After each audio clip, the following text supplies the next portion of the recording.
iyang kaluwasan ug ang iyang mga kakulangan hinaot-unta diya sa kaluoy sa Ginoo pasayloon ug ipadangat kadto kaniya ang kaluwasan nga dayon dito sa langit. Kita nga muhala din mga santos na sakripisyo pangayon usab nato sa Ginoo ang iyang dugang kaligtong kalignaw. Moingon kita nagakumpisa na ko sa Diyos ng kagahawon sa tanan o kaninyo mga igsuon ay nakalapas sa pagkakuyabot sa una-una sa pulong sa pagbuhat o sa wala pagbuhat sa kinahanglang buhaton. Kaya akong sala. Usa na mga uyakot ng Santa Maria kung unay sa tanang mga anghel o mga santos o kaninyo may igsuon aron inyo akong iampo sa Ginoo nga atong Dios. Kaluyan ng takita sa Dios, magagahom sa tanan, pasayloon sa atong mga sala. Danon ng takita niya, ngadto sa kinabuhi nga dayon. Kaluyi kami, Ginoo, kay nakasala kami, kanimo, ipakita ang imong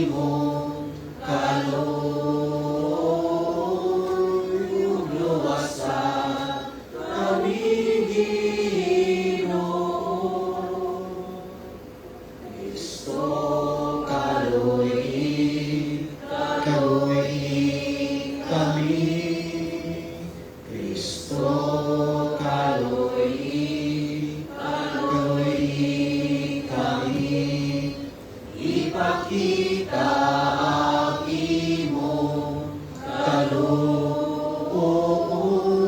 ug luwasan kanimo.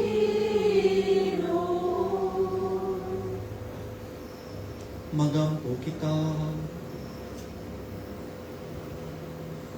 O Diyos, samahan nga makagaho, hugot ang among pagtuong imong anak na matayog na banhaw.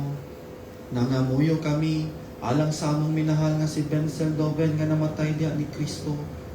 Banhawa siya pinaginining misteryo, aron makaambit sa himaya ni Kristo nga nabanhaw. Kini among ipangayo, pinaagi sa among Ginoong Hesukristo imong anak, nga buhi ug hari uban kanimo, og sa Espiritu Santo, Dios hangtod sa kahangturan. Amen. Ang lingkod palihog.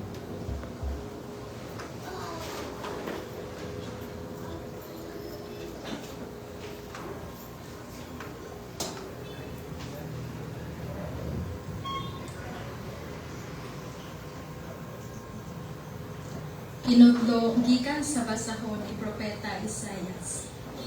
Busa kang kinsa man ninyo itandi ang balaang Dios. Hangad kamo sa langit, kinsay nagbuhat sa kabituonan.